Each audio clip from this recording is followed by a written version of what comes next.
नहीं, क्योंकि ये स्वयं भगवान जो है पद्मनाभ विष्णु जी के मुख से निकली है, तो इसलिए हमें इसकी सुगीता करनी चाहिए।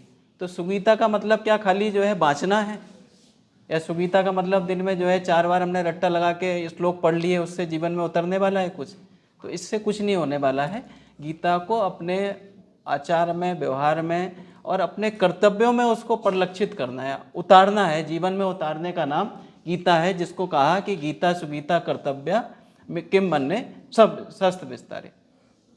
जीवन का सबसे बड़ा विषाद क्या है? एक सबसे बड़ा क्वेश्चन है कि हम मर जाएंगे, हमारे साथ कुछ गलत हो जाएगा। तो गीता क्या कहती है? गीता से पहले एक सामान्य लोगों ने कहा, 9 द्वारे का पिंजड़ा तापे पंछी पौन, रहे अचंबा होत है उड़े अचंबा कौन। इस शरीर में जो है 9 दरवाजे हैं जिनसे प्राण हमारे निकलते हैं, और ऐसा आत्मा रूपी पंछी इसमें बैठा हुआ है, और वो कब उड़ जाए कुछ पता नहीं है। और अगर वो 100 साल तक बैठ रहा है, 90 साल बैठेगा, किसी का 60 साल बैठेगा, किसी का 40 साल बैठेगा, इट डजेंट मैटर कि वो कितने साल बैठेगा, लेकिन वो बैठा है, ये बड़े आश्चर्य की बात है। और इसी आश्चर्य को जो है भगवान श्री कृष्ण जी जो है गीता के माध्यम से क्या बताते हैं? नैनम छिद्दति सस्ताणी नैनम दयति पाप का, ना चरण कृदम त्यापो ना शोषति मारता। यानी कि जीवन में जो एक्सट्रीम फियर है वो मरने का है। इसके बाद फियर आता है असफलता का।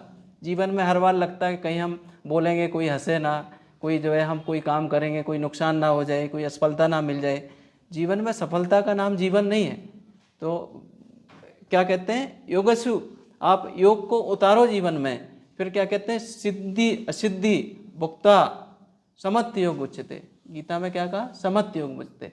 यानी कि जितने भी जीवन के द्वंद्व हैं, सुख है, दुख है, लाभ है, हानि है, दिन है, रात है, मान है, अपमान है, एक्सट्रीम की खुशी है, एक्सट्रीम की पराजय है, इन सबसे ऊपर हमारी आत्मा है। इसी को जो है हमारे देश के पूर्व प्रधानमंत्री श्री अटल जी ने अपने शब्दों में कहा, क्या हार में क्या जीत में किंचित नहीं भयभीत में, संघर्ष पथ पर जो भी मिला ये भी सही और वो भी सही। सारी परेशानियां इसीलिए तो होती हैं कि हम टॉप कर जाएं, हमारा जीवन में ये हो जाए, ये हो जाए, ये हो जाए। कभी हम नेगेटिव की तरफ नहीं सोचते, और सोचना भी नहीं है। लेकिन नेगेटिव और पॉजिटिव से ऊपर जो उठ जाता है वो ही विषादों से दूर हो पाता है। ये गीता का जो ज्ञान है सारी दुनिया का एक्सट्रीम ज्ञान है। गीता आपको टॉप करना नहीं सिखाती, गीता आपको जीवन में जीना सिखाती है। गीता जो है आपको खुश होना नहीं सिखाती, खुश होना और दुखी होना इनसे ऊपर गीता आपको ले जाती है। हमेशा प्लेजर का स्थान नहीं है, क्योंकि गीता कहती है आत्मस्थ। गीता और क्या कहती है? मम एव अंशो जीव लोके जीव भूता सनातना। यानी कि जो ईश्वर है, वो सारे जीवों में भी आत्मा के रूप में व्याप्त है। जो परम आत्मा है वो परमात्मा है, लेकिन उन सबका अंश जो है क्या है? हमारा जीव है।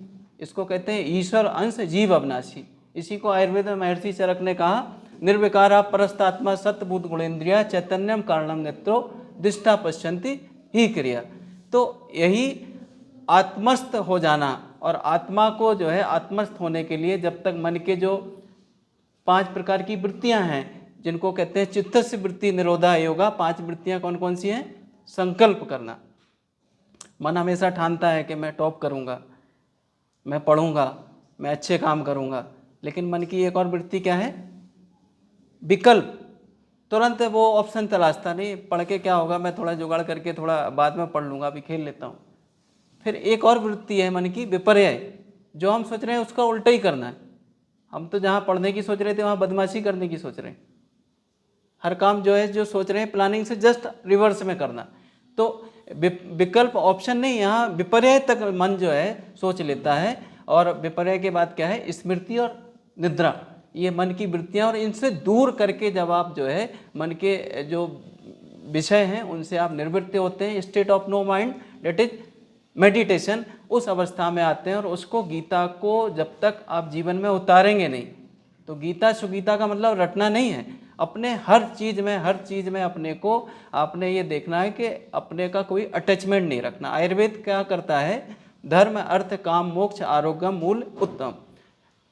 आपके जो भी ड्यूटी रेस्पॉन्सिबिलिटी से लेके आपको जितनी भी कामनाओं की पूर्ति से लेके आपको मोक्ष यानी कि आपको डिटैचमेंट सिखाता है, आपको चीज़ों से निर्लिप्त रहना सिखाता है। और जो निर्लिप्त रह के जो काम करते हैं उसी को कहते हैं कर्मण्डे वादिका रास्ते माँ फलेषु कदाचना, यानी कि फल करो लेकिन फल की इच्छा ना करो। निष्काम भाव से जब कर्म करते हैं तो वही कर्म आपके कर्म योग बन जाता है, वही कर्म जो है आपको हमेशा मुक्त कर देते हैं। आप मरने से पहले ही आप मुक्त हो सकते हैं, ये हमें गीता सिखाती। तो मैं समझता हूँ कि जहाँ अटैचमेंट ना रहे, जहाँ पे भगवान का समर्पण रहे, गीता में जो है सात्विक आहार से लेके सारी चीज़ों के बारे में बताया। और उन्होंने क्या कहा, अंतामति सा गति, जीवन भर हम जैसे भी कर्म करते हैं, जैसे भी पुरुषार्थ करते हैं, वो सारे के सारे संस्कार अपने हमारे चिप में, हमारे आत्मा के मन के साथ हमारे अटैच हो जाते हैं, एडर हो जाते हैं। जैसे हमारे मोबाइल में जो भी हम डेटा फोटो खींचते हैं, कुछ करते हैं, वो हमारे सिम में रिकॉर्ड हो जाता है। ऐसे ही जो है जब हम आत्मा जब जो है, आत्मा तो एकदम निर्लिप्त होती है, एक शरीर से दूसरे शरीर में चली जाती है, लेकिन फिर भी हमारे संस्कार हमारे साथ नहीं जाते, वो मन के माध्यम से निर्लिप्त अटैच रहते हैं। और इसी को कहा अंतमति सा गति। तो इसीलिए जीवन भर आप अच्छी अगर प्रैक्टिस करेंगे तो अंतिम समय में आपकी गति निश्चित रूप से अच्छी होगी और निश्चित रूप से योगेश्वर भगवान श्री कृष्ण जी को प्राप्त करने वाली होगी। और गीता के बारे में मैं योग्य नहीं हूँ, हमारे गुरुदेव हमारे जोशी जी और हमारे और वरिष्ठ जन बैठे हुए हैं, तो मैं अपने शब्दों में यही कहना चाहता हूँ कि जीते जी अगर आपने जो है मोक्ष प्राप्त करना है तो अपने चीज़ों से जो आपको मिल रहा है, जो आपको एडर हो रहा है, जो जीवन में प्राप्त हो रहा है, उनसे आप दूर होकर साक्षी भाव से, जो आयुर्वेद में कहा है स्वत अनुबंधात, मन को लगाकर, और जो है फिर क्या है दिष्टा पश्यंती ही क्रिया, और सारी चीज़ों को जो आपको मिल रहा है उनको आपने सिर्फ साक्षी भाव से देखना है, अच्छा बुरा जो भी है। तो आप कहीं ना कहीं इसी जन्म में जो है जो गीता का फलश्रुति है उसको पालेंगे। और गीता जो है ज्ञान, कर्म, भक्ति और कई सारे योगों से करके हमें विषाद को जो ख़त्म करती है, मन के जितने भी व्यापार हैं उनको ख़त्म करती है, और एकमात्र हमें ईश्वर की अनुभूति कराने में सक्षम हो सकती है। तो कहीं ना कहीं गीता को आप डेली पढ़ो, और पढ़ने के बाद दूसरा स्टेप है उनके श्लोकों को समझो, और तीसरा स्टेप है इस श्लोकों के जो अर्थ हैं उनको जीवन में उतारो, और चौथा स्टेप है उन एक ऐसी आइडियल पर्सनैलिटी को डेवलप करो जो पर्सनैलिटी दूसरे लोगों के लिए अनुकरणीय हो, समाज में एक अच्छे एग्जाम्पल के रूप में आप अपने जीवन को तैयार करो। इन्हीं शुभकामनाओं के साथ सभी का धन्यवाद, और मुख्य अतिथि और हमारे कैंपस डायरेक्टर महोदय का